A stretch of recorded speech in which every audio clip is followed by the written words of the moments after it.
Hey, Mike, welcome back. Hey, Bob. Thank you. It's wonderful to be on the ether once again. It is. I'm so happy to have you back and by my side. It is Thursday. It is a weird day for us, but thanks for everybody for being here.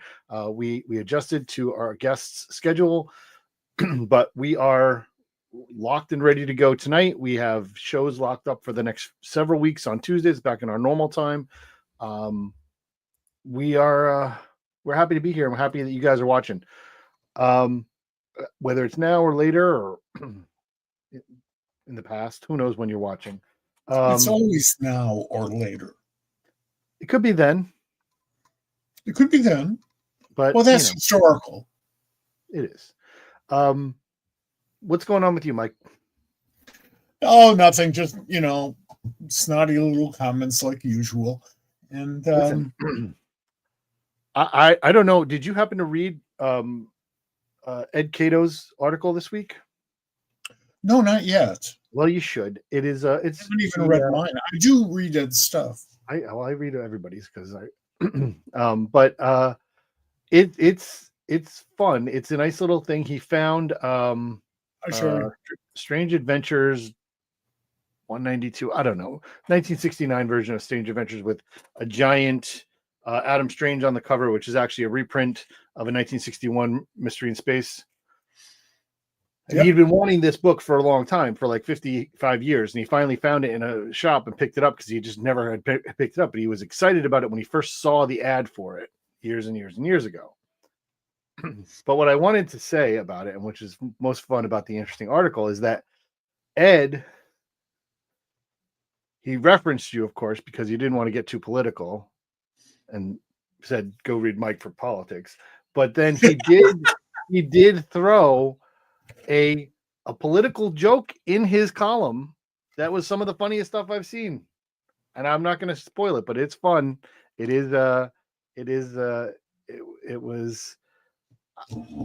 was just enough to tell me that the times we live in are so different and so jarring that it has turned Ed Cato snarky. Oh my God. Exactly. Oh my God. Geez, we should put like our health people on that, except for the fact that our health people now are really demented. So maybe not. Well, anyway, that I recommend going to popculturesquad.com and check out this week's issue or episode of With Further Ado by Ed Cato. It's fun, reminiscent. It's a lot of Murphy Anderson stuff, which of course is always fun. Well, that was the cover, wasn't it? The cover that you're the Murphy Anderson cover. Yep. The original cover was Carmine's, Carmine Infantino's. Yes. I was a huge Adam Strange fan as a small child. I even remember buying the first showcase appearance when we'd left my doctor's office, pediatrician's office. I was still going to a pediatrician, and they had drugstores on the front floor of the building. So my mother would go there to fill whatever prescription the doctor gave her, and I would go to the comics rack, and then I would spend the next 2 or 3 hours begging my mother or harassing my mother into buying me the comic book. Yeah, well, like I said, Ed was similar in that respect. Sorry. So again, it's good. There's some new stuff out today. There was a new Fantastic Four trailer. I know you're not a trailer person. I watched it for the sake of the podcast. I like it. I'm excited for it. I hope it's good. I hope as always that people who take our some of our favorite, franchises and fandoms and try to transform it into a new medium, don't try to bite off too much with one bite. Unless they put the word Avengers in the title. Listen, the one thing that the Avengers did well is it was a methodic build-up. It was amazing that they kept all those characters straight for us. I recognize those people who are not really deep into comics, don't have a history of reading, particularly Marvel comics, might get a little confused. I get that, but I was on wonderful job in the last two, and I'm looking forward to the next two. I'm looking forward to the Fantastic Four, and one would think that by now I'd be tired of that. We've been let down so severely so many times. Yes. Well, let's hope it's good. It seems I'm more encouraged by the performance of Pedro Pascal from the trailer, so that's a positive. But like I said, there's this factor that we have to deal with, because we're doing this pop culture squad thing, and we are squad casting to all of you, and we talk about comic books, we talk about movies and TV and all kinds of other things, and podcasts and audiobooks, which, by the way, people should check out when the Last Warden's audiobook comes available, or audio play, because that looks like it's going to be really good. But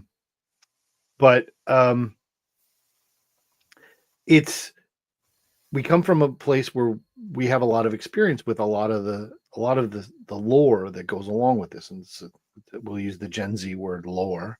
That has become ubiquitous for any story. But we deal with that, and so it's difficult. You come from a difficult perspective. And so you want it to be good. You don't want people to be turned off by that. You don't want people to say, "Oh, this is a terrible story," because the stories are good. It's just how are you presenting them? Right. So, did you see the finale to Daredevil? I've not seen the finale to Daredevil. Did you like the finale to Daredevil? I enjoyed the hell out of it. Mm-hmm. I'm eagerly looking forward to the sequel series, which will be up next March. And I think that they probably set a new record for Disney in terms of the amount of violence you could squeeze into 5 minutes. Some of the most violent stuff I've ever seen. It works, although if you're extremely squeamish, you might not fully. I mean, so you're saying that includes even the old original Mickey cartoons, right? No. I did find myself quoting the very first Felix the Cat cartoon from 1919, where Felix knocks up Kitty, has a billion cats that he didn't realize he was going to have, which is kind of silly. So he runs off to the gas fields and commits suicide. Yeah, it was pleasant. It's 1919. Right. Yeah, it was a good time. Yeah, it was a great time for suicide. My God. So I do want to see that. There's a lot to do. It is difficult to keep up, and we'll try to, tell you what we see. Is there any comics you're reading? Actually, I do want to talk about one comic real quick before we get our guests, because they're here. We're going to get Jeremy Haun and Filip Sablik on very quickly. So thanks for your patience, folks. We're going to get to them real quick. There's one comic that if you've seen this, you have to put up with us for a few minutes. Yeah, this is the bullshit time. So, and if you're new, we chit chat for a little bit, and then we bring in our guests and we talk about really cool stuff for a while. But so I've been catching up on the absolutes of DC. There's the different flavors of absolute, and I have to say, I really enjoy Absolute Wonder Woman. I know you were not too keen on it at the beginning. Have you kept up with it at all? No, okay. And I'll tell you why not. It has nothing to do with the quality of those first 3 books, and I think that they were of high quality, even though I'm not interested in still another alternative version of anybody. I got burned out of that a long time ago. What bothered me was that, and this is true at Marvel as well with their Ultimate line, they grew from 0 to 1,000 titles overnight. What are there? 6 absolute titles now? I think there's 6. I read 6. the first issue of 5 of them. There you go. But I'm no longer reading Batman, Absolute Batman. I am reading Absolute Superman, which is a fine story. It's a fine Jason Aaron story. It's not Superman. What I like about Absolute Wonder Woman is I find the core of who she is in that story. Well, I have to tell you, to take one step off to the side, that the current issue of Wonder Woman, one that shipped yesterday, number 20, I think it's 20, was one of the best of the line, one of the best Wonder Woman stories I've read since 1942, and I was amazed. I was just amazed at how good that story was, and it's being done by great people, so I shouldn't be amazed.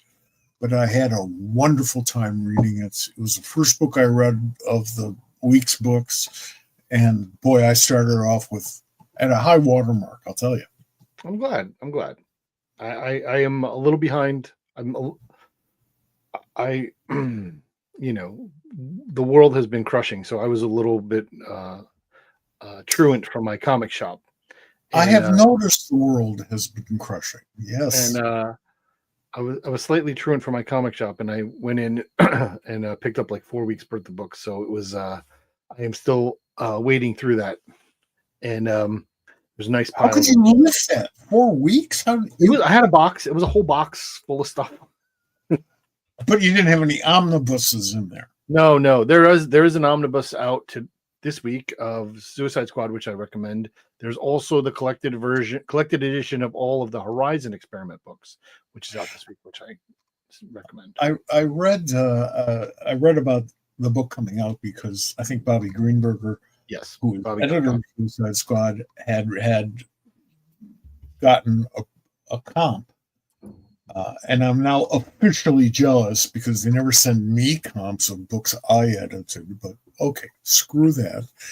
So I asked Robert how much it weighed. And Bobby, being really good at what he does, immediately went to Amazon and looked it up.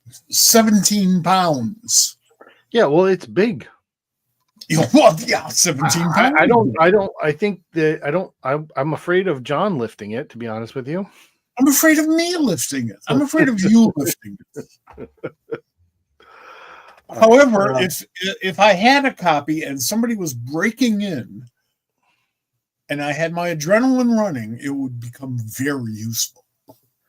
Sure. That's good. That's all. Comics are multi-useful devices.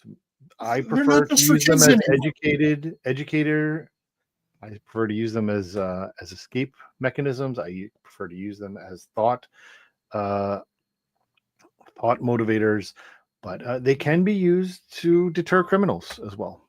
So yes, which is ironic. It is ironic. All right. I want to bring in our guests because I'm very excited about this. If you're new to this show, we love to talk about things that are happening new. We love when things are getting crowdfunded and there's a connection between the creators and the companies behind those creators and the people. That's very direct, where people can talk about or show how much they are interested in something in a very meaningful way. So a lot of times if something is launching or newly launched or in the middle of being crowdfunded, we'll have those creators on this show.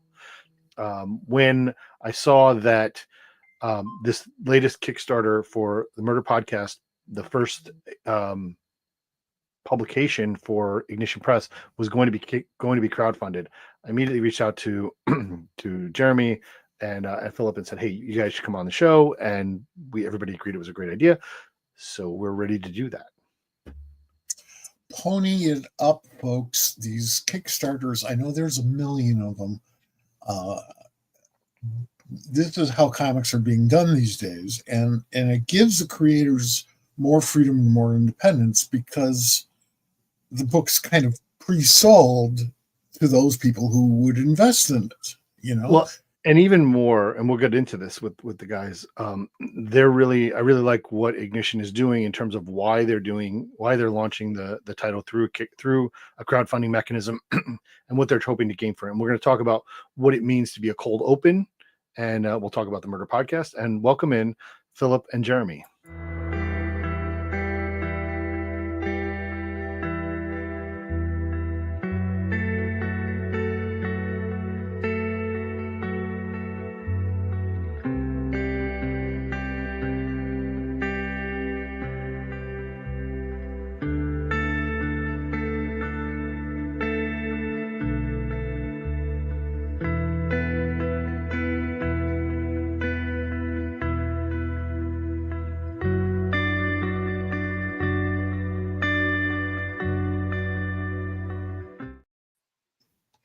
Hey guys, welcome to the podcast. There is no way we're living up to that intro at all. Oh man, It's not who going are to get those any guys? better They look than pretty that. cool. Bob really put a lot of work into that. That was great. That was great. Thank you, Bob. Yeah, thanks. You're very welcome. I'm very excited about it. We have talked about this. I do want to say that, I have been a fan for quite some time. It is it's getting ruined quite a little bit. So in case you have extras, I got your replacement. I'm welcome. There you go. That is a great design. Who did the design? Thanks. The brilliant Scott Newman did all of our logo design. He actually also did the poster design behind me. Scott is a great designer, illustrator. He's somebody that Jeremy and I had worked with before, going all the way back to our shared past at Top Cow, and then he was at Archaea and Boom, and now we're lucky enough to work with him. Well, the first thing I felt when I saw that logo was, holy crap, this might be the best of the bunch. And there's some good logos out there. He has said that. Great. I will vouch for the fact that Mike has been a fan of your logo since it first came out. I feel like so it's been just over a year since you were on, Jeremy, on the show. I think you were lying to us at the time, but I think that this probably has been in the works since that. But since it's almost a year since you guys have been announced, and we're now getting our first book. It's the first part of it. So why don't you guys before we get to that, let's see what the Murder Podcast is about. So hang on one second. Whoa. Hi, I'm Jeremy Haun. Over the past 25 years, I've worked for almost every company in the comic book industry. During that time, I've worked on many of my favorite characters like Batman, Spawn, Captain America, and so many more. As much as I love telling stories about the superheroes we all know and love, my heart is really in creating my own worlds, telling my own stories, like the Beauty, the Realm, and the Red Mother. Today, I'm excited to introduce you to an all-new world, Murder Podcast, an all-new comic series by me and my amazingly talented creative partner, artist Mike Tisserand. It's also the debut series from the new publisher I've co-founded, Ignition Press. If you're familiar with my work or a fan of my video podcast, Curious Haunts, you know my heart bleeds horror, and the Murder Podcast might just be my favorite horror story yet. And to make sure as many people as possible are able to connect with Murder Podcast, we wanted to offer you something truly special, the cold open. In movies and TV shows, the cold open is the scene before the opening credits roll. It immediately pulls you as the viewer into the story and sets up everything you need to know. Now, if you're already a comic reader, think of the cold open as a zero issue, an introduction to the world of Murder Podcast in a single, satisfying comic book. It's an all-new, self-contained, premium edition 12-page story that tells you everything you need to know about the series, that features a slew of additional bonus content, and just maybe a look at some of the other things that we have coming your way from Ignition Press. So why Kickstarter? For the creative team and Ignition Press, this is about connection, building a relationship and a community. It's an invitation to show you who we are and what we're building, and hopefully get you as excited about Murder Podcast as we are. And since Ignition Press is absolutely committed to the project, Murder Podcast Cold Open is completely finished. That's right, completely written, drawn, colored, lettered, and designed. All the amazing bonus items like the enamel pin, stickers, and t-shirts, they're all ready too. There's not going to be any waiting for this thing. The second this Kickstarter concludes, we'll immediately start the process of producing and getting your rewards out to you. And while we're ready to go to press today, Kickstarter gives us the opportunity to unlock fantastic stretch goals and upgrades based on your participation. Like I said, for us, it's about connection. I asked Mike what has been the best part of working on Murder Podcast, and here's what he told me. My name is Mike Tisserand. I'm the artist on Murder Podcast, published by Ignition Press. I might not be the prototypical horror artist, which is fun for me because you don't always get the opportunity to draw a book like this. I keep telling myself, like, well, take it to the point where they're going to ask you to walk it back a bit, and you guys haven't done that yet. So I feel like I don't know if I'm failing or if the book just doesn't have those kind of restrictions on it. As you can see, both Mike and I are incredibly proud of Murder Podcast and what we're building here at Ignition Press. We're happy to be able to finally share it with you. Kickstarter is an incredible, welcoming community for both projects like Murder Podcast and for folks looking to discover the magic of comics for the first time. You get to actively be a part of the magic and what we're building here. And while you're thinking about Murder Podcast, please share the campaign with all the other horror fans in your life. At Ignition Press, we're excited to reach new comic readers and build an amazing community with you. So thank you for joining me on the Murder Podcast Cold Open. Let's make something special.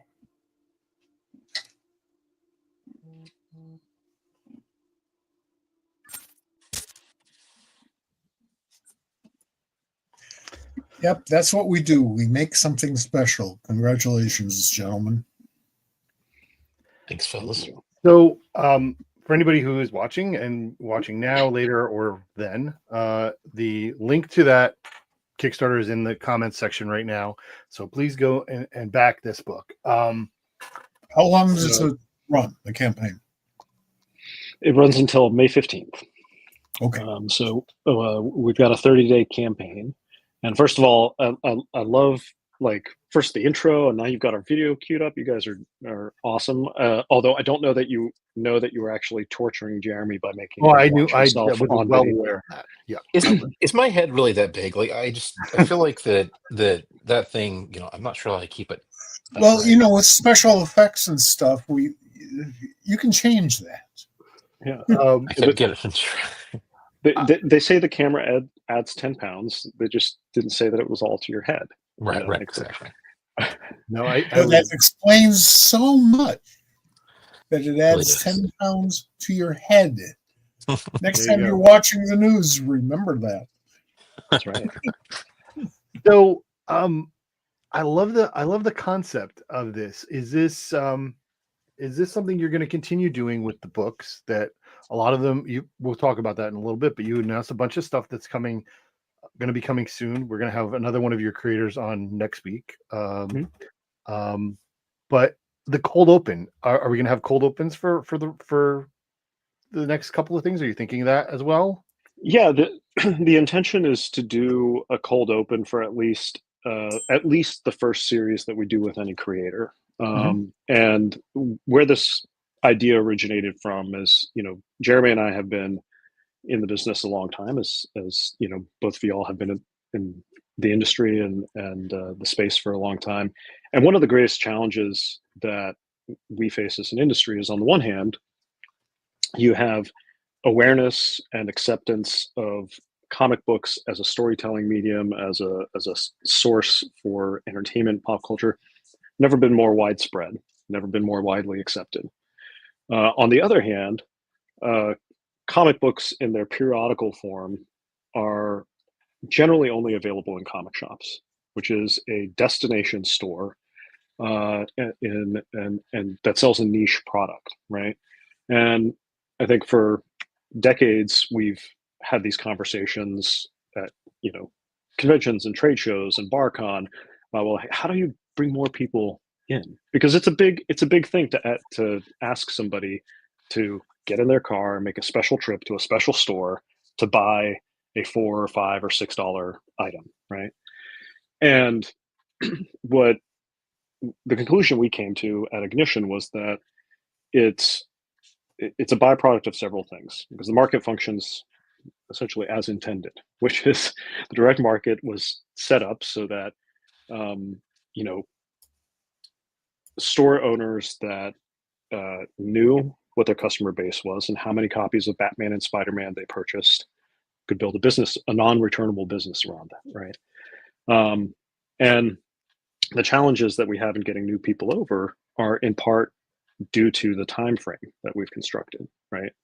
So you can't promote a project until you announce it, and you can't announce a project until you solicit it, which can't happen typically until about 2.5 months out from its release, right? So when you kind of look at it through that lens, and I said this to retailers at Comics Pro in February, it's kind of a small miracle that comic book marketers ever get anything to break out, because really there's only enough time to market to the existing audience that's already going into the comic shops, that's already plugged in, that's watching the show, that's, you know, reading previews, that's you know, going to the Comics Beat or any number of, you know, the other sites that we're all plugged into. And our solution for this was twofold. One was to really commit to promoting the creators as brands, and my good friend Jeremy is the guinea pig for everything that we're doing here. He's you can't see it, he's got a bunch of electrodes sticking out of his back currently. If he starts twitching, it's because we're just sending some shocks through there to see what happens. So, you know, we really kind of made this commitment and had this idea to build the creators as brands. And I think that's not really something that publishers have done, maybe ever, but certainly not since the early 90s when the Image founders broke off, and all of a sudden, you know, Marvel and DC became terrified that if they promoted the creators, they would be creating their competition. And so, you know, creators were left to promote themselves, and publishers promoted their brands and their books. So what we decided is that we would promote the creators, which we can start doing as soon as we start a deal with them, right? We don't have to wait until the book is done to promote Jeremy Haun. We don't have to wait until the project is done to promote Stephanie Williams. We all be talking to, and help them develop a strategy and a schedule and ways to connect and build a community. And that was phase one. Phase two is this cold open, and it's an attempt to create a bridge between you're interested in something and getting the customer ultimately to the comic shop. I'm excited about it. I like the concept. I think it has a good shot, and I hope it works. It is new. Like you guys are trying stuff. Go ahead. I like the thinking behind the concept. I mean, you just said a whole lot of stuff, and I've been in this business since we were printing on papyrus scrolls, so I can affirm all of that stuff. But you really put it together perfectly for 2025, and you're right. I mean, the major publishers, their loyalty is going to be to what they own. And we haven't quite seen what we've seen in other media where individuals are also concerned about their careers. So they need to self-promote because chances are in 2 years they're going to be somewhere else. That's still true today, but not as much. It's not as critical. If you're starting up a new comic book publishing enterprise, you need to know your shit today. And you guys have the background and the quality. That doesn't mean that newbies can't, because they'll see things in a fresh perspective. But you have the chops to pull it off, and you know that. And if I were investing, even through a Kickstarter or something like that, I know that there's a reasonable chance that this is going to happen because these are people who have known what they're doing. So, you know, everything you just said is like a master course in comics marketing 2025. Oh, thank you. That's really kind. You know, in terms of cross promotion, if you have a chance and go find it is on YouTube, go find the Ringo Awards that Filip spoke at last year, because that that speech really kind of laid it. It was wonderful. But like that, Yeah, the one year I wasn't at the show. exactly, it's true.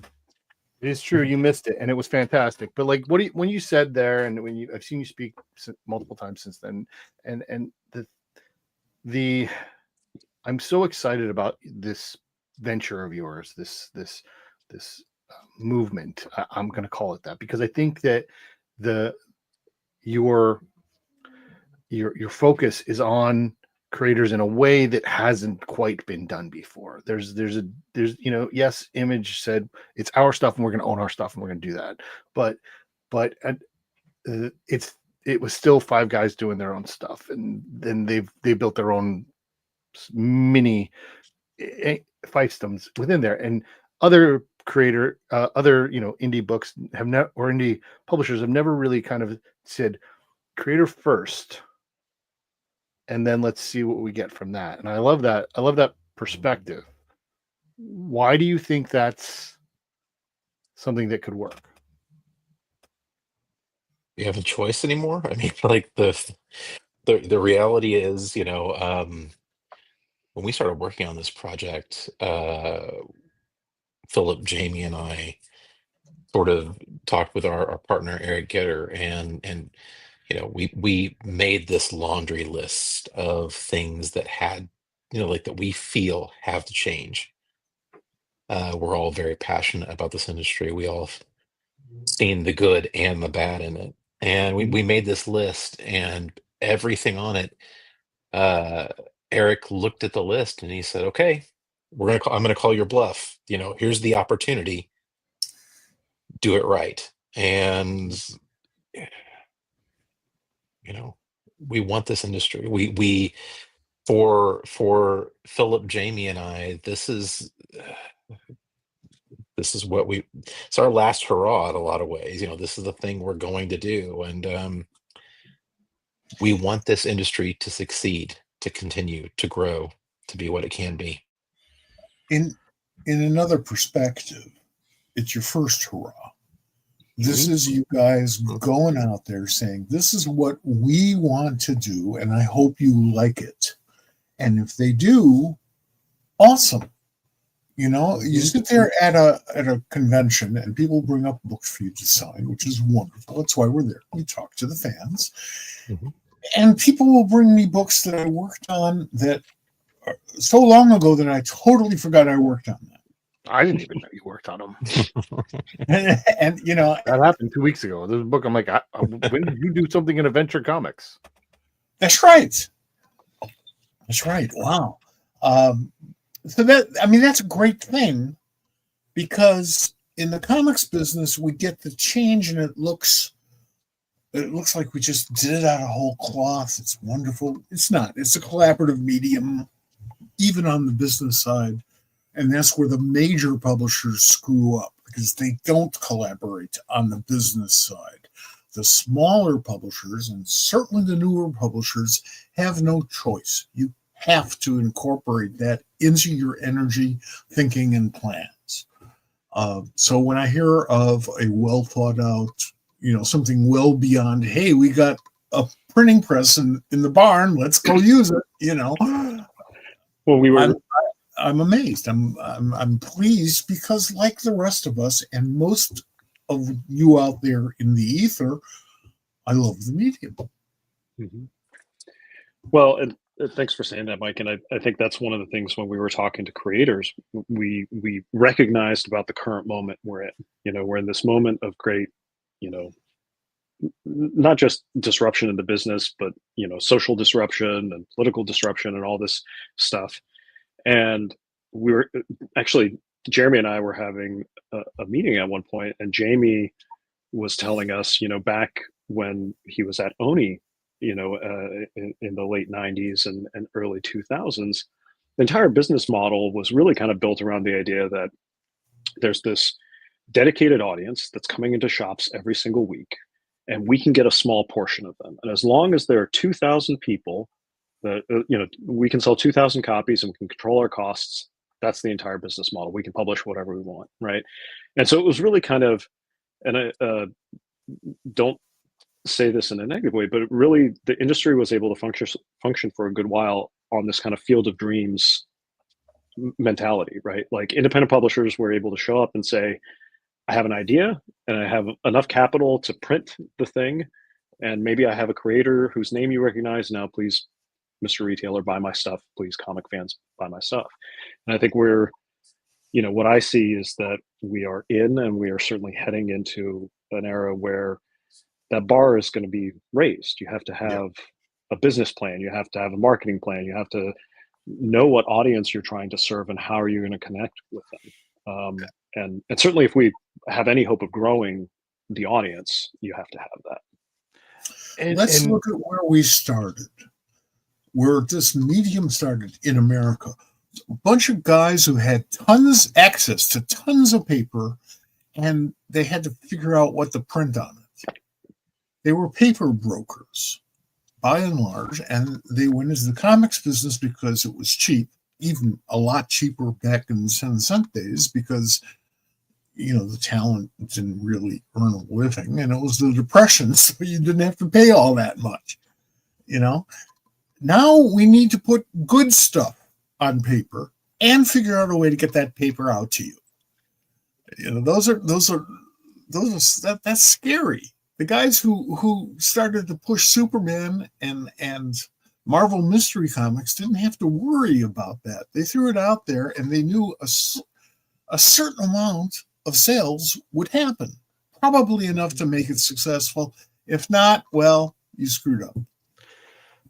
I mean, you guys are hitting this world as the landscape is changing right now. I had a conversation. So David Peterson was on the show last week, and Philip, your name came up because he credits you with a lot for championing Mouse Guard when you were at Diamond even.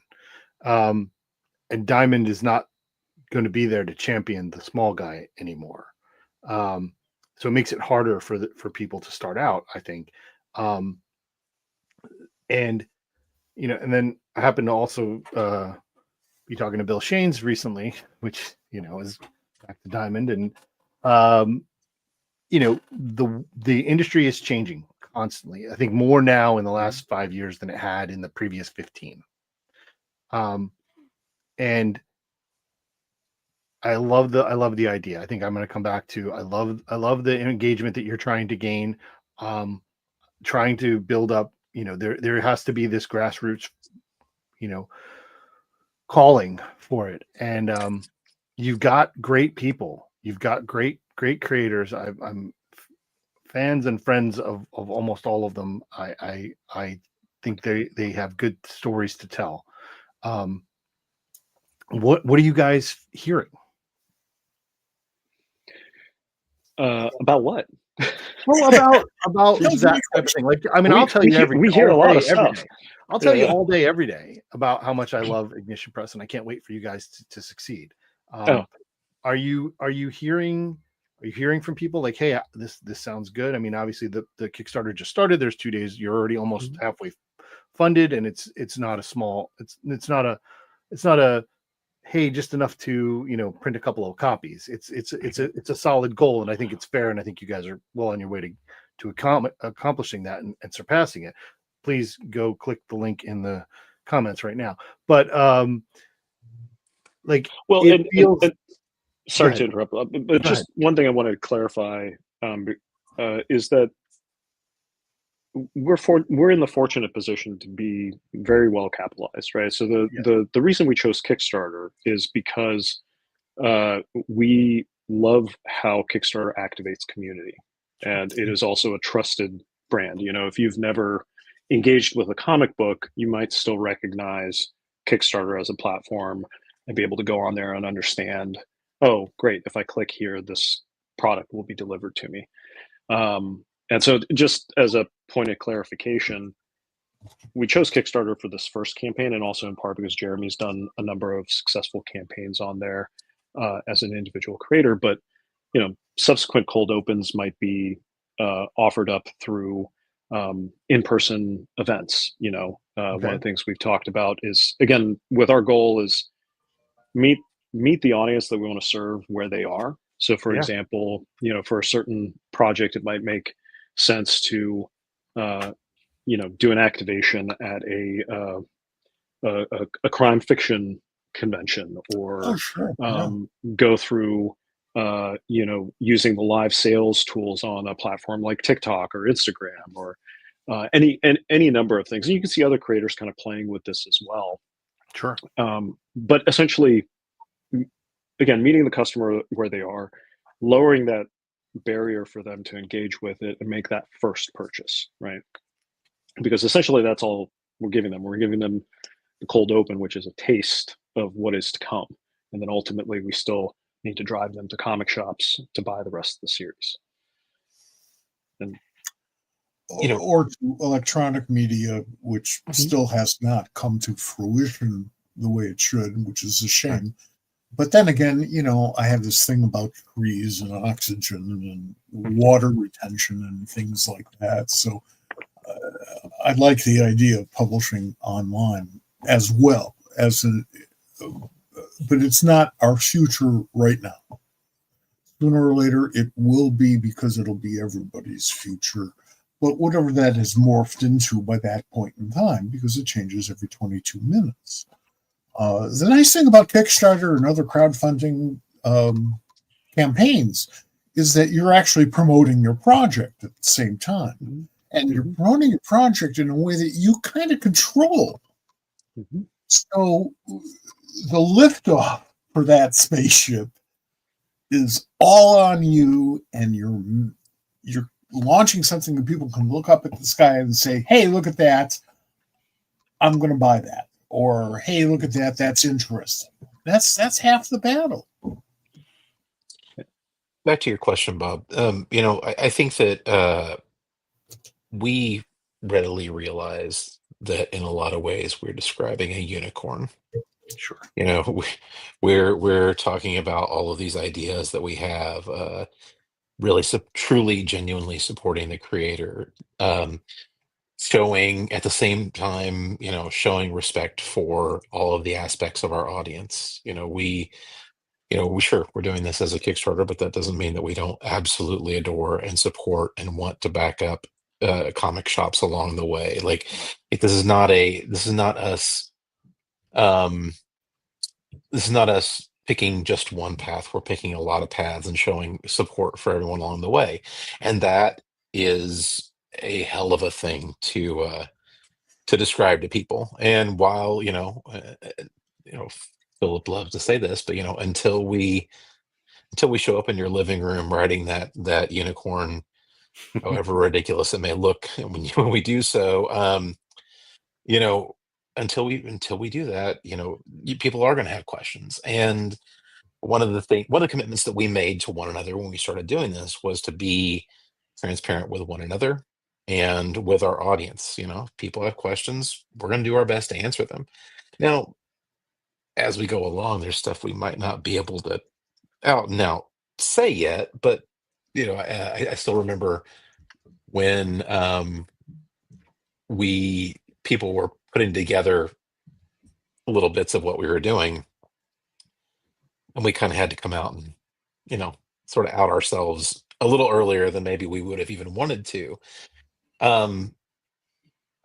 you know we had to be a little coy for a little while, and we're good at that. But um they were like, do you have you don't even have a name. And like, oh, we had a name, we just weren't going to tell you yet. We couldn't tell you yet. I had to wait And a whole day. yeah, yeah. So there's things that we maybe can't out and out say, but we're going to absolutely be as transparent throughout this process as we can absolutely be.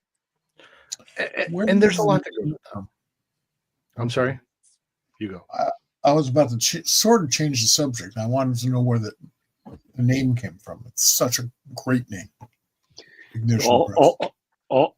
Thank you. All credit to Jamie Rich for that one. So the first week that we were all together, we probably spent 3 or 4 days trying to come up with a name. And as you do, and as it turns out, naming a company is hard. Yes. Because we we set out for ourselves a couple of guardrails. One was we wanted it to be a real word. We didn't want to make up a word to encapsulate the company. We didn't want to have to resort to a cute or funny spelling to get around somebody else having the name. And we wanted it to resonate with the values and the mission of the company. And we threw out a lot of names. We eliminated them. Oh, and last of all, we also, all of the URLs needed to be available. The social media handles needed to be available, and so on and so forth. And I think we were sitting around one afternoon and kind of like, you get in that place where you feel like you're just going in a circle. You keep coming back to the same things, but it's not right. And Jamie kind of leaned back and went, "What about ignition?" And I think Jeremy and I both looked at like, there's no way that's not been taken. Exactly what happened. There's no way. Yeah.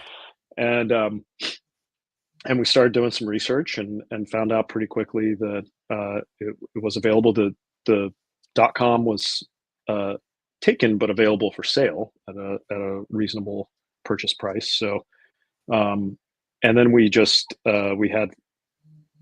liked the idea of a word that would work kind of like Marvel does with Marvel Comics and Marvel Studios, and being able to take that second word to designate, we're nothing if not ambitious. So thinking down the road and thinking, okay, well, if in success, what does this look like? What do the different divisions look like of this thing? And again, credit to Scott Newman for the amazing work he did on the design, because the stuff that we nerd out about was how he was able to take the I and the P and incorporate it into the key icon, and then this key icon locks into the larger logo. And if you actually even look at the word ignition, the cuts in the letters match the cuts in the notches of the key. So he just, he's such a thoughtful, brilliant designer. And every time we kind of threw a challenge at him, he was able to really rise to it and exceed our expectations. Well, that type of thought worked for Apple. I hope it works for you guys. It should. It's great. I want to change the topic just a little bit away from the business, because we're very excited about this business. We have a lot. Let's talk about this book. Philip, when they were pitching it, what was your thought here? So this is actually one of my favorite stories to tell, because when first of all, Jeremy as a creator has just the most magnificent ideas, and I've known this since we really started working together many, many years ago. And he would often come in and go, "I've got this idea for this thing," and he'd throw the 2-sentence line, pitch at me, and I would go like, that's a fantastic idea. I can't believe nobody's ever come up with that before. So Murder Podcast, he actually pitched at my dining room table to my wife, because he knows that my wife loves true crime, loves podcasts, and he pitched it beautifully. And my wife does not read comic books unless I kind of force them on her and say, "You have to read this." But he gets to the end of the pitch and she said, "Oh, I want to read that," and which is quintessentially what we are trying to do at Ignition, is create stories and comic books that will appeal to the comic buying audience already. This is a supernatural horror book. It's going to be violent and bloody and suspenseful, but it's also intended to invite in folks that might not think that there are comics for them, the folks that love true crime podcasts, love the community that's built around that. So, and I'm going to let Jeremy do the pitch, because it's his book. Wow, you really teed me up well, sir. Thank you. Before I hit on that, like one of the things, that when Jason Hurley and I created The Beauty together, there was this same sort of feeling of synergy of and connecting with an audience that is absolutely the diehard comic fans, but then at the same time, the people that don't quite always, the partners that don't necessarily read comics. One of my favorite things over the years working on The Beauty was meeting people at conventions and having, somebody come up, a lady would come up with her partner and say, "Oh, he doesn't read, I love comics, but he doesn't read these at all." And then, they'll get volume one. And then the next time I'll see them and he's like, "Okay, well, I read them all. What else do you have?" Now I read comics all the time. And Right. regardless of gender, this was just happening time and time and time again. And I love telling stories that connect with a larger audience in different ways. That excites me. Um, so Murder Podcast, the gist of it is, um, everybody in my life, all of my wife, her friends, they listen to all kinds of podcasts. A lot of true crime, and those people are maniacs. They can listen to stuff that kind of makes me, for all of the horror, like what I can watch somebody get chopped in half with a chainsaw or whatever in a movie and laugh my way through it. True crime makes me sit there and get really uncomfortable. It's Yeah. the real world aspect kind of terrifies me. But uh everybody I know has a podcast favorite. So imagine, that you're listening to your favorite podcast, and that episode ends, but you're, washing dishes or whatever it is, and a new podcast comes on, and it's, two ladies talking about solving a grisly murder in Southwest Missouri, and you're listening, and you're like, well, I'm going to give this a go, and about 30 seconds in, something happens, and you're not there in your head anymore, and yeah, you kind of look, and then a certain amount of time later, the podcast ends and you wake up having murdered everyone around you, Hmm. and just going into this brutal fugue state where you are an inexplicable killing machine, not necessarily a super powered one, but a very, very efficient human predator that just doesn't stop. Now, there's two ways that can go. If you're around one or two people, you might just keep smashing until they're paced. But if other situations, people might stop you. People might have to go to extreme lengths to stop you. But regardless, it's horror. It's the basis level horror. So yeah, it's a feel good book. Yeah, it's a feel good book. One of my favorite things I'm- about this is that I know that a lot of the people in my lives, my wife included, who love true crime podcasts and listening to stuff, it stems from a general anxiety about the dangers of the world, and the idea that if I understand the mind of a serial killer, or a mass murderer, and how it all came together and how they were stopped, it will give me a sense of control over it. And they actually find it relaxing. And so what I loved about Jeremy's idea is that it inverts that, it subverts that, right? It's the idea that this thing that is meant to provide community and comfort suddenly betrays you and turns you into the thing that you fear the most. And the cold open kind of sets up the world. It introduces this conceit and kind of visualizes what happens when the podcast takes hold of you. But then the main series, which is going to be a 5-issue limited series to start with, actually follows a group of podcast fans who start to piece together what's happening, and because they're true crime obsessed, they go about trying to get to the bottom of it. Why Mike Tisserand? Mike and I worked together. Because the art is fantastic. I mean, let's be honest. He's brilliant. We did a Kickstarter project,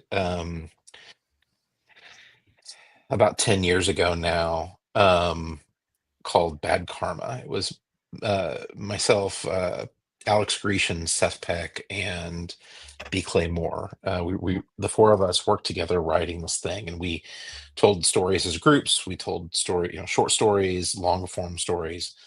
But the story I told in that was one called Chaos Agent. And through some amazing fortune, a friend shared Mike's portfolio with me. And I was like, why was this guy not drawing whatever he wants? And Mike was working in animation at the time. He was between shows and just had a little window that he could do something. And we worked so well together, and every single thing that he did excited me. And I've basically spent the last 10 years trying to pull Mike back into our fun little industry. And animation's classically been hard to pull people away from it. There's a security to it. There is guaranteed work, great wages, and all it took was me building a comic company to get him to come back and do something See, with there me. you go. That's all you needed. There we are. And I mean, Nick Filardi on colors. I mentioned that I would have to talk about how much I love Nick. I want to. I have a question, a serious question from the Kickstarter. Who designed the Dead Sounds logo? That's again, that's Scott. And it is. I love it. I love that logo. When we talked about the books, and the feel of things, I had a great conversation with Scott about sort of just the general vibe of things that I wanted. And the rule became like it needed to fit the larger brand of Ignition, and we believe in staying true to the books themselves, like what the creator wants and the vibe and everything. But we want the feel of things to feel cohesive. And Scott immediately got it and understood when I said, like, I want all of the titles that I do for Ignition, the logos, to sort of feel connected as they go. So the logo for Murder Podcast does feel similar and familiar to the podcast in the podcast comic Dead Sounds. Mm-hmm. But he came up with that. We were talking about it, and I was like, oh, those are headphones. That is brilliant. It is brilliant. I loved it. Well, and the fun part is, because it's the in-world podcast, we also had to look at it through the lens of, okay, is this a logo that two ex-NPR employees in the Northwest who are the hosts of Dead Sounds in the comic book, is that something that they could have come up with, or maybe somebody they knew could have come up with? It couldn't be too complex. It couldn't be too clever. Right. Kind of the literal interpretation of headphones is actually kind of fitting for what it is in the book. And that's the other thing we tried to do with the Kickstarter campaign that we had so much fun with is, we've been doing this long enough where if we just wanted to appeal to the existing comic audience, we know how to appeal to collectors. We could have gone out and gotten the covers by our favorite, cover artists, and we could have done the prints, and we could have done this, that, and the other thing that would have been the more traditional way to engage comic customers in a campaign like this. But what we really loved was the idea that we're trying to pull in people who maybe aren't familiar with comics. So to that person, they're looking at why do you have 5-6 covers? This doesn't make any sense to me, right? Versus the packages we put together are meant to enrich the experience, right? It's like you're getting you're getting items as if you had joined the fan club for Dead Sounds, the same way that there's the murderinos that follow My Favorite Murder, like we wanted the tote bag and the t-shirt and the thing that you would get that way. And look, you're starting to get that we're not doing anything necessarily the easy way, right? Like we want to connect. We want to build an audience. And No, I totally get it, and I think there's a good portion to it. I'm going to give you a quick story. So my wife, who is a huge fan of Jeremy's, she like, I gave her the first issue of Red Mother, and she was like, when is the next one? When is the next one? She's a huge Red Mother fan, and she reads comics, but she was reading a different person's horror book recently, and she's went and got the trade and gave it to her coworker who listens to horror podcasts and the murder podcasts and that kinds of things. So this is something that there is an audience for, is what I'm trying to say. Like that, This is the type of person that person who does that, they're open to this kind of story. I think you have hit a place where it will coincide. Well, and I don't know, Bob, if you and Mike have seen, but the other thing that we're doing is, and again, Jeremy's the guinea pig here, is really trying to help creators create content and channels of communication that appeal to those types of audiences. So Jeremy, as a horror writer, we've been working now for several months producing a 30-minute video podcast show that's on YouTube and Spotify right now called Curious Haunts, where Jeremy is essentially a horror-obsessed, nerdy Anthony Bourdain type character. And, it really is him, because he loves to travel. He loves cocktails. He loves good food. He loves weird, spooky places. He and I just wrapped a tour of Graveface in Chicago for the show. Part of the idea there is that it is content that's meant to connect people that love horror with Jeremy without being transactional, right? It's just it's a travel show. It's like this, right? It's entertainment. It's informational. I wholeheartedly support it. I watched the first episode earlier today, actually, because I want to make sure that I knew it was coming. And I didn't, you have to do the thing to be prepared, and it's great. No, I absolutely recommend it. It is fun. It is very much what you said. It is a horror, boozy Anthony Bourdain, Jeremy Haun conglomeration that works great. Wow. Yeah. Again, I don't do anything the easy way. I think that's actually been the kind of most ridiculously and somewhat comedic thing about all this is like Philip's known this about me forever, but like other staff members, when they're like, hey, we can do this or this or this or this, and I'm like, well, we can just do all of that. And most of the time that's smart for me to do, but it is a lot of work that I've made for myself. I think a good storyteller has an intuitive, instinctive knowledge of when it is important to do things not the easy way. That, he said, well, you're doing this the hard way. You should do this easier. Well, I'm in favor of that by and large. I'm in favor of doing things the easy way by and large.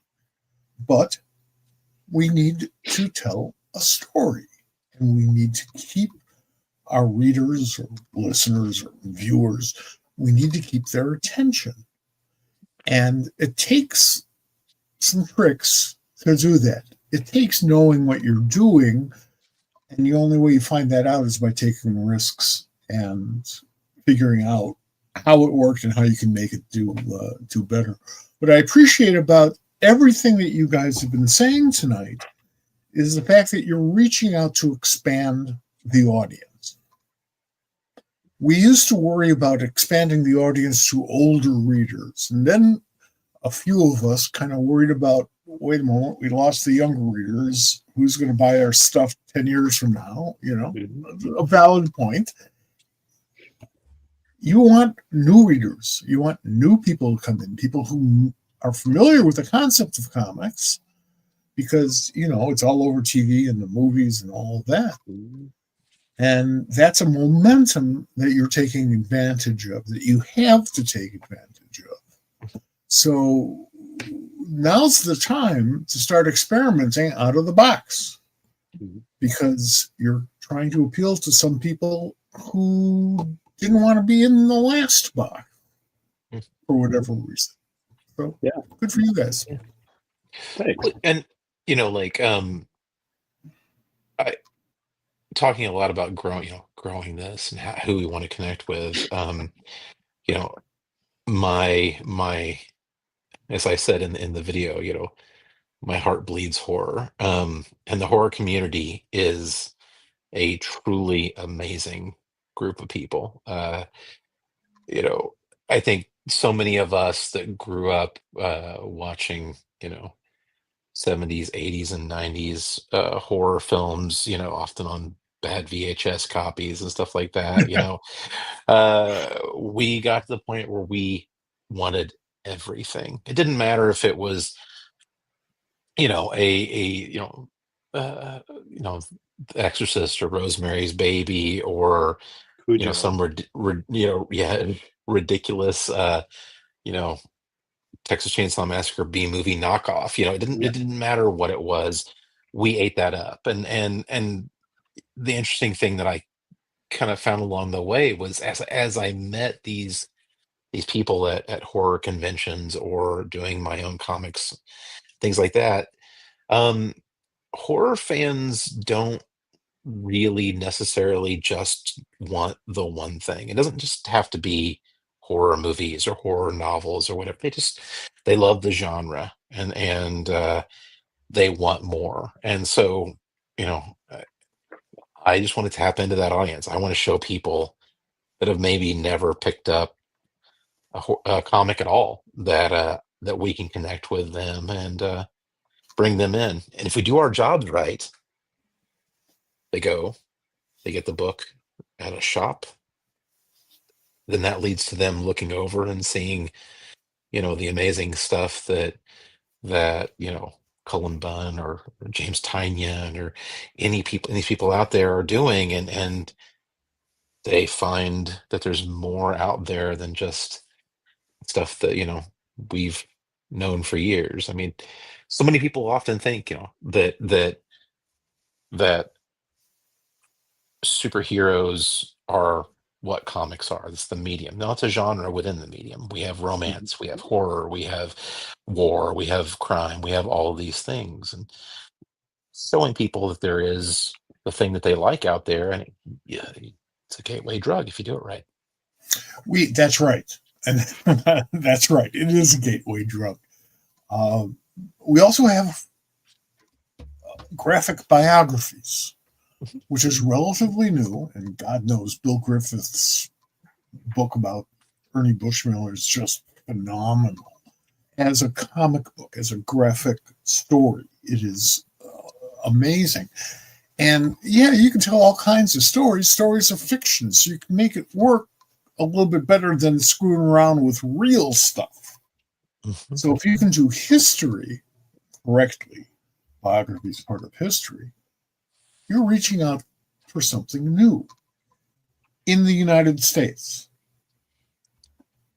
Overseas, it's always been a very open medium. We all know about the stories about the vending machines in the Tokyo subways. I admire that. I mean, it's like, wow, you're kidding. You're selling these great, beautiful books to everybody, to like little old Mhm. grandmothers, whatever. Awesome. Awesome. So the only way we can expand the medium and secure our future, not in our future employability as much as the future of the medium itself, is to reach out and do stuff that hasn't been done before or is beyond people's expectations. Look at Watchmen. Watchmen, in many ways, saved this industry's ass. There are many other projects over the course of the last 80 years that you can say that about. But Watchmen, that experience of just dropping the trade paperback on somebody and said, "Here, I think you'll like this," and then they actually read it and they go, "Holy crap, this is great!" That's a wonderful feeling. Mm-hmm. Yeah, absolutely. We've talked a lot about Murder Podcast, which we'll probably talk about some more, but there's more. There's more coming. Comics Pro was big for you guys. Chicago is probably big for you guys as well. You have a slate of creators coming up: Colin Bunn, Leah Williams, Jim McCann, Stephanie Williams. So you're going to get both of the Williams sisters, who we have by next week. We'll have both of the Williams sisters on the SquadCast, which I love them both. Cy Spurrier. I mean, these are great creators. What is your pitch to these folks, and what are they bringing? What kind of stuff? Without telling us what you can't tell us, what can you tell us? It's going to surprise you, but Colin's doing a horror book. Well, I'm shocked. And it's fantastic. Look, again, shocked. I mean, it's amazing. It's amazing when you lead with what kind of story do you truly, genuinely want to tell, not the thing that you think we want.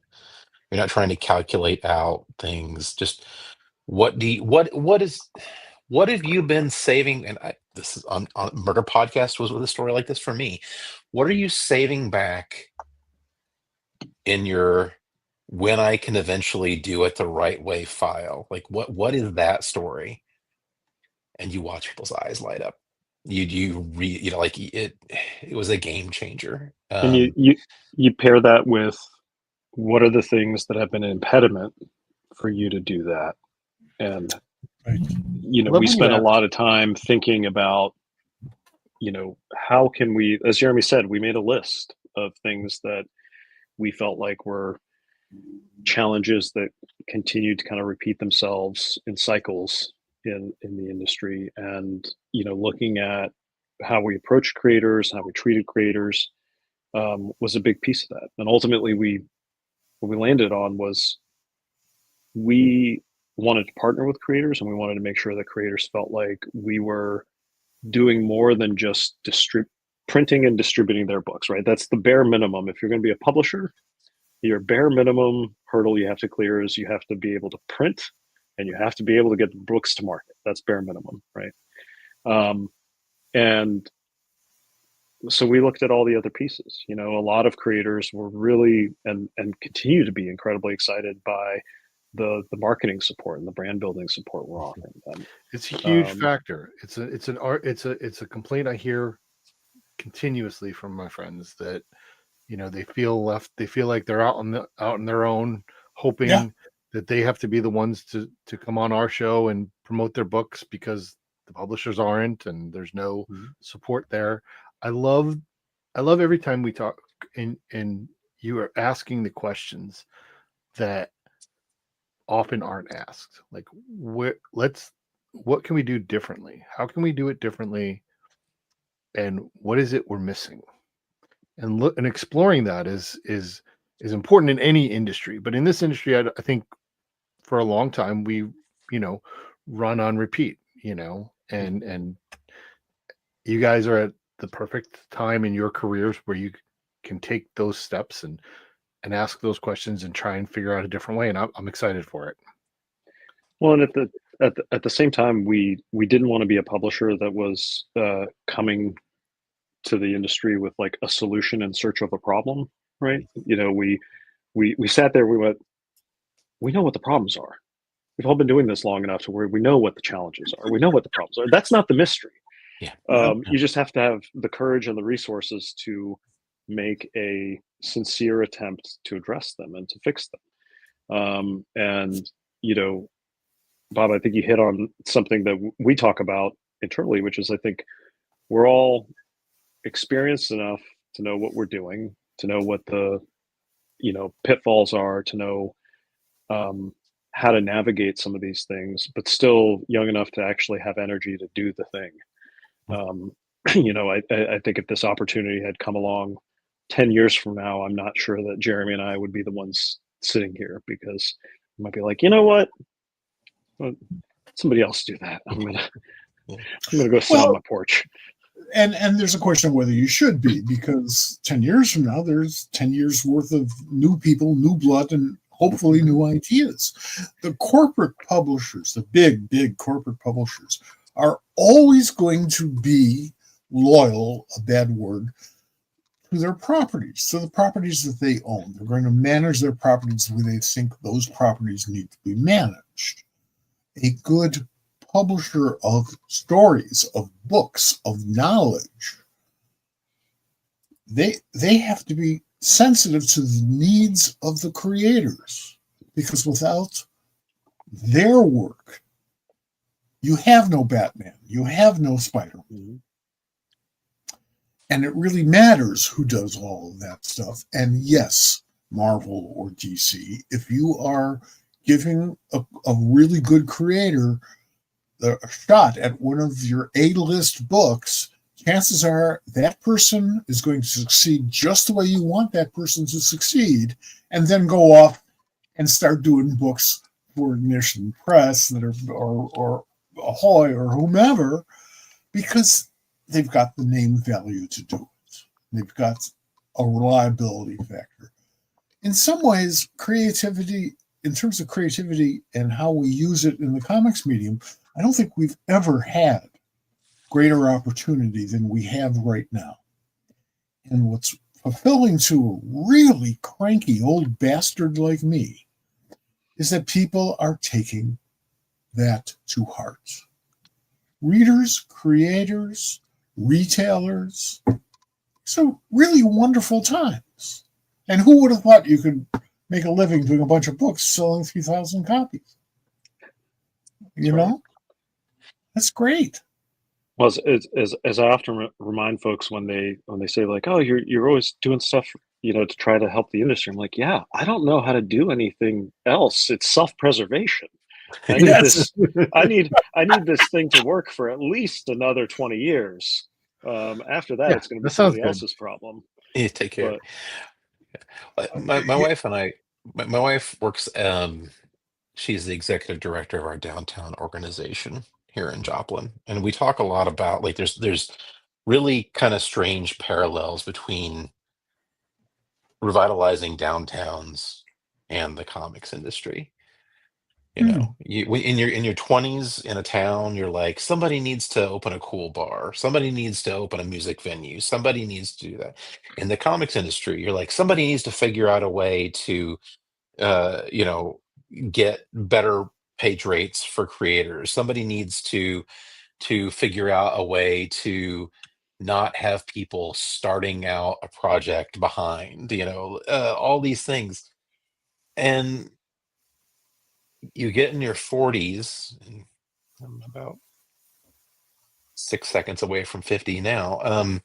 But like, you get into your 40s and 50s, and you look at this and you say, it's not somebody needs to anymore. It's we are the somebody. We That's are right. the ones. If we want to affect positive change, be it in our small town or in the comics industry, we have to be the ones to do it. And it's, look, scary as hell. I mean, Philip, Jamie, and I, we worked for a long time doing the thing, really putting the hours in, and we're gonna do this. If you're not scared, at least to a noticeable extent, then you're not pushing enough. You're not pushing hard enough. That's right. Because the alternative is called the same old shit. Mm-hmm. And you're tired of the same old shit, even when the same old shit is being done brilliantly. We take that brilliance and then say, now what can we do? And that's true for every communications medium in the history of Earth. I agree. You paraphrased one of my favorite. I think the Richard Branson version of that quote is, or that idea is, if your dreams don't scare you, you're not dreaming big enough. Yeah, And it's and absolutely true. yeah, it's one of my favorite things to tell, less experienced or younger folks coming into the industry. At some point, they'll have that moment where they have imposter syndrome, and I'll kind of lean over and go, "You want to know the secret? We all do." And if you're pushing yourself, and if you are continuing to challenge yourself, you'll always have a little bit of imposter syndrome, because it means that you're just a little bit over your ski tips, and that's okay. Lenny Bruce, who pushed the bounds of comedy more than any individual I can think of, and I know this was 70 years ago, nonetheless, before he got on stage, every time before he got on stage, he threw up. He would, and that's according to his biography. He knew he was going out on a tightrope. He had an act. He had a well-rehearsed act, but he knew he was going out on a tightrope, and he knows that no two performances are the same. It's true for us too. We're not feeling just a little like, holy crap, what the hell am I doing? We ain't working hard enough. That's fair. I think that's fair. It's a good way to live life. It is. I'm sorry? It's a good way to live life. Yeah. Oh, well, I don't know if it's good, but I've been at it for 3/4 of a century, so don't look down. That's all. Just keep on going. Don't look down. We all know what happens to Wile E. Coyote. Don't let that happen to you. We have a few minutes left. I want to, kind of indulge a little bit. We've talked a lot about comics that are not superheroes, so I don't want to talk about superheroes. So for you guys, what is your first remembrance of reading a comic book that was not superhero big two? Do you have that? Do you remember that thing? Because there's that. Everyone who reads comic books at our age, they start out with whether it's superheroes or Archie or something along those lines. Like those are the things. But then there's a time when you get something that somebody just blows your mind. You're like, I didn't realize we could do this in comics. Is there something that you guys remember? You got one, Jeremy? I mean, for me, I grew up exceptionally poor in the Midwest, and so almost all of my experiences initially with comics were from flea markets and yard sales, really. And there was this flea market in Grove, Oklahoma that we used to go to that had one of those giant cowboys, those statues outside of it. And it seemed just like a giant retrofitted chicken coop that was now this massive, weird, cool flea market. But they always had an amazing stack of old comics. And for me, it was finding those old EC comics in there. And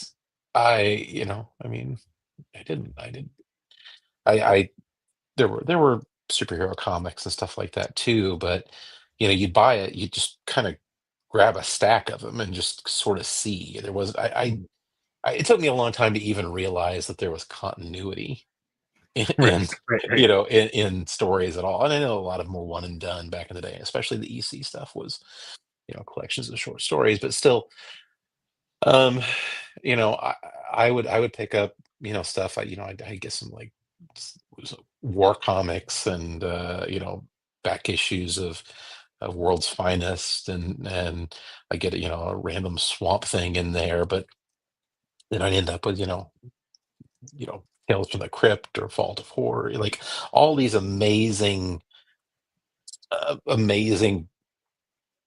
this wealth of terror, really. And I think that during that time as a kid,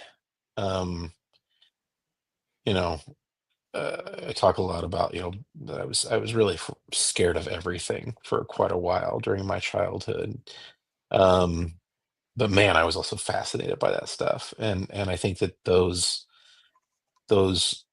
old back issues of EC stuff really left a mark to this day on me.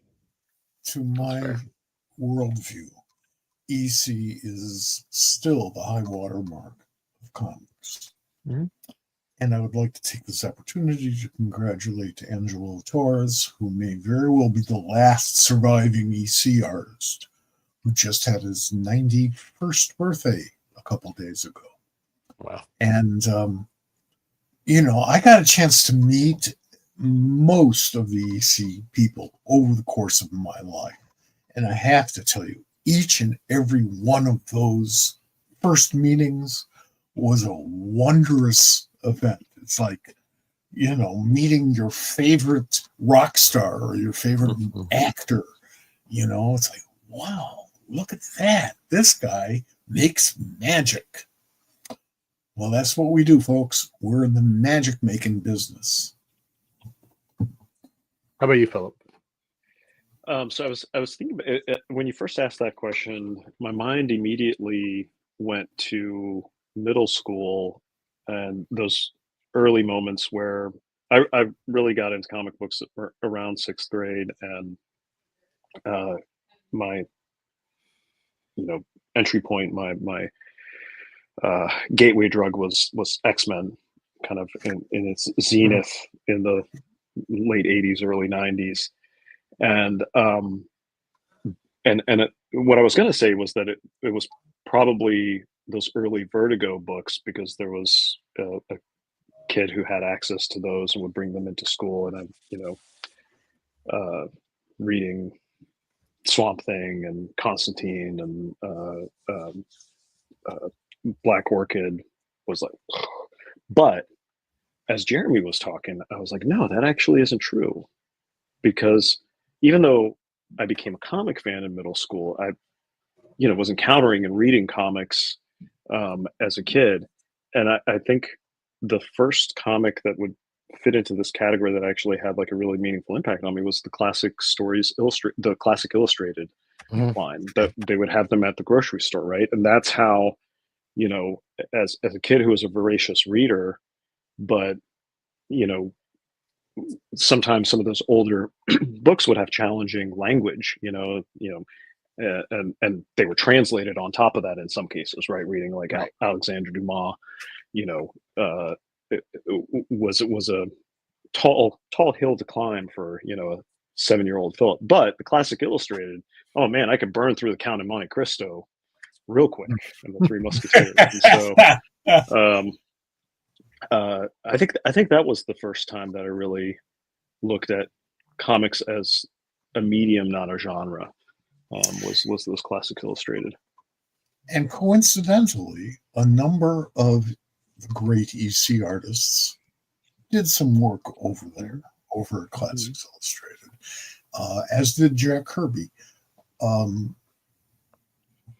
The fact that you know how to tell a story visually and in a compelling manner is not applicable only to a genre or two or three.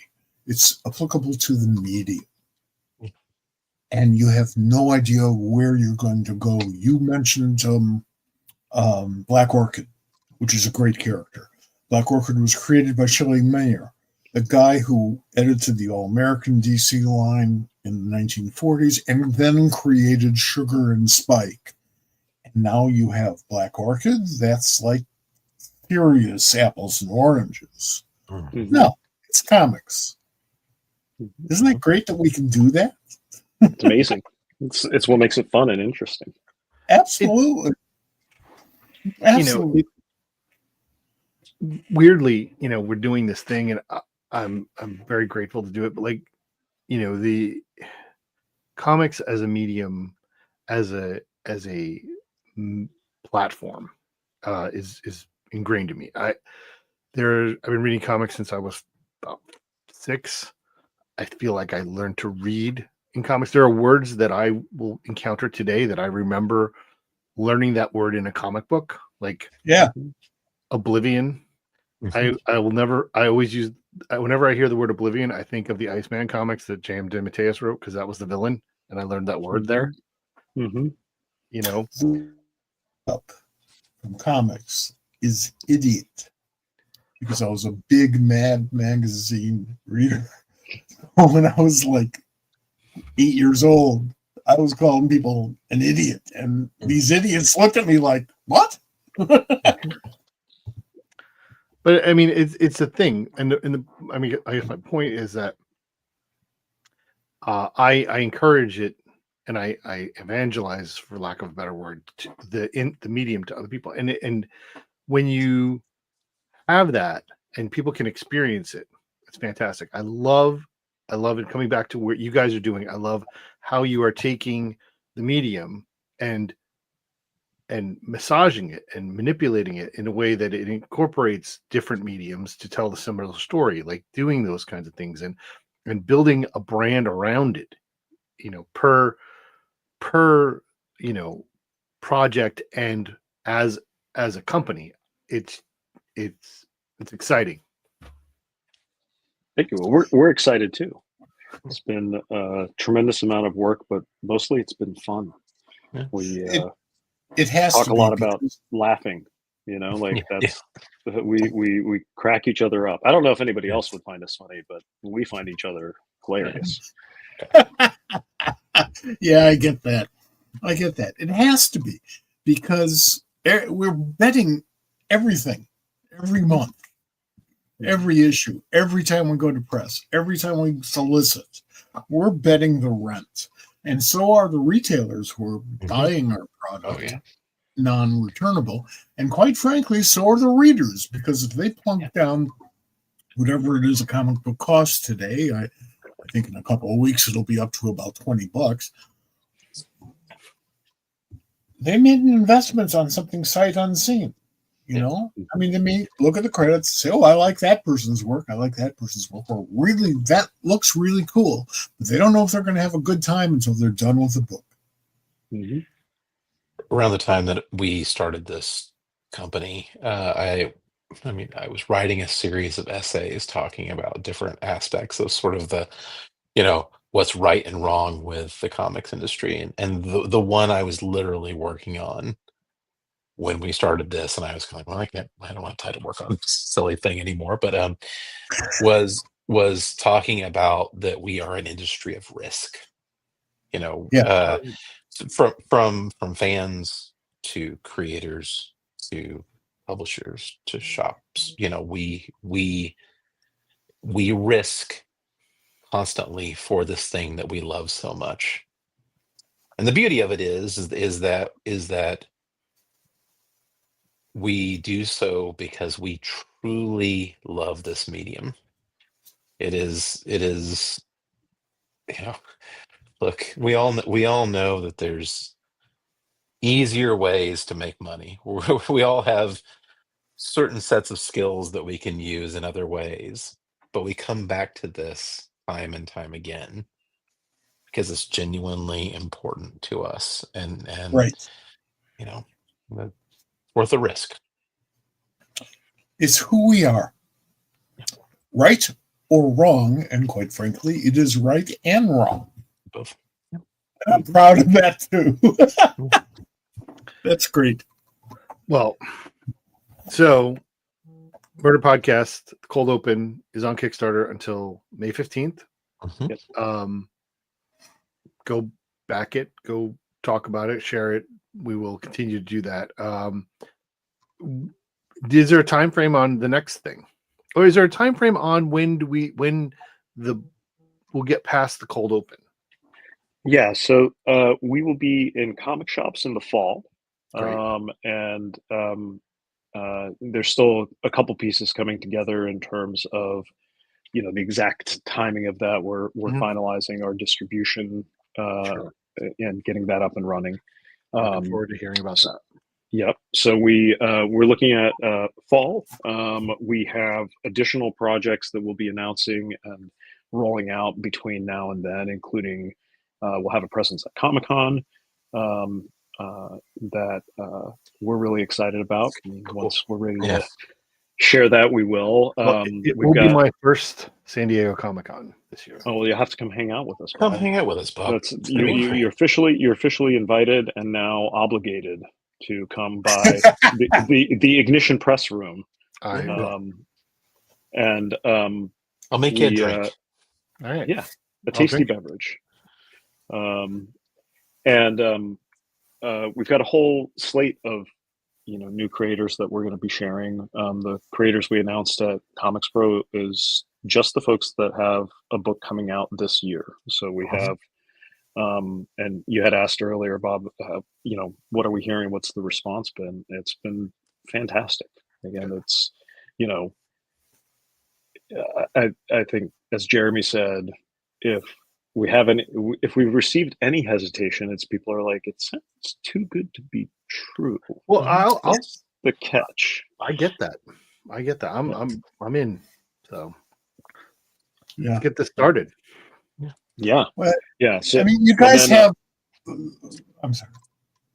You guys have for those that love book format stuff, that'll be next year.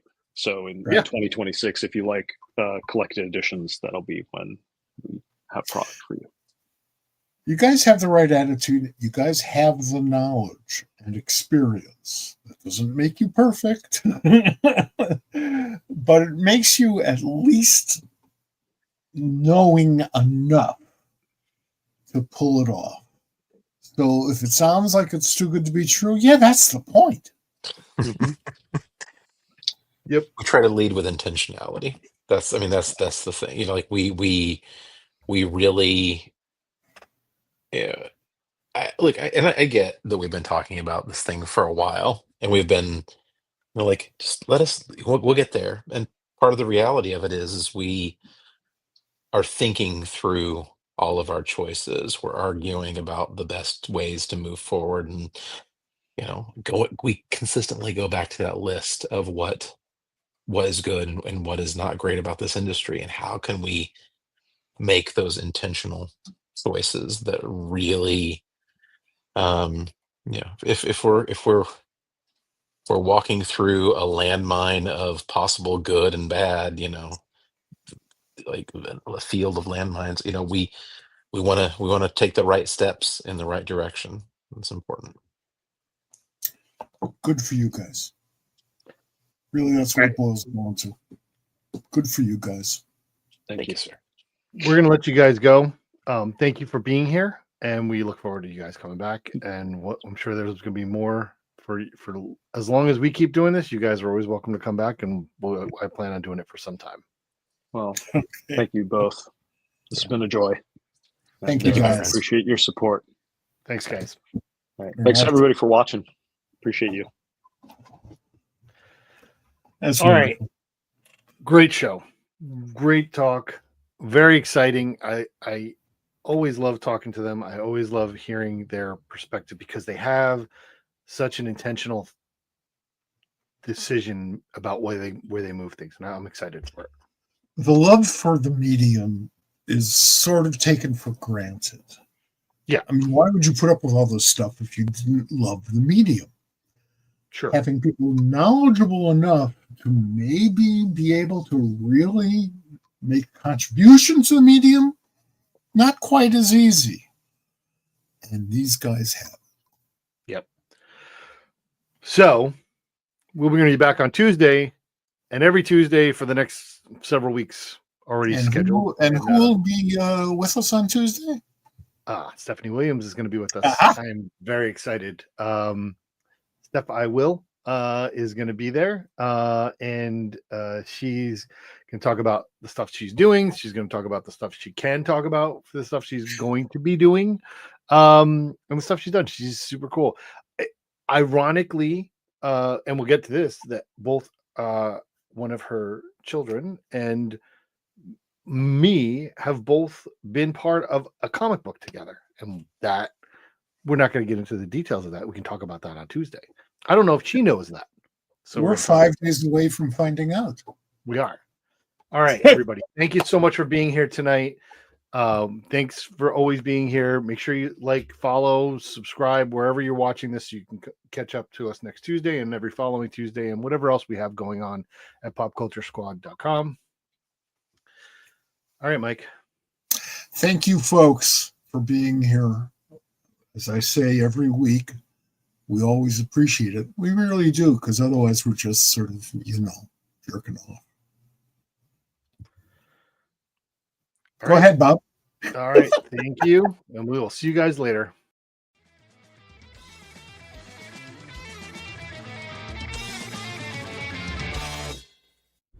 This has been a production of the Pop Culture Squad Network. PopCultureSquad.com. How do you nerd?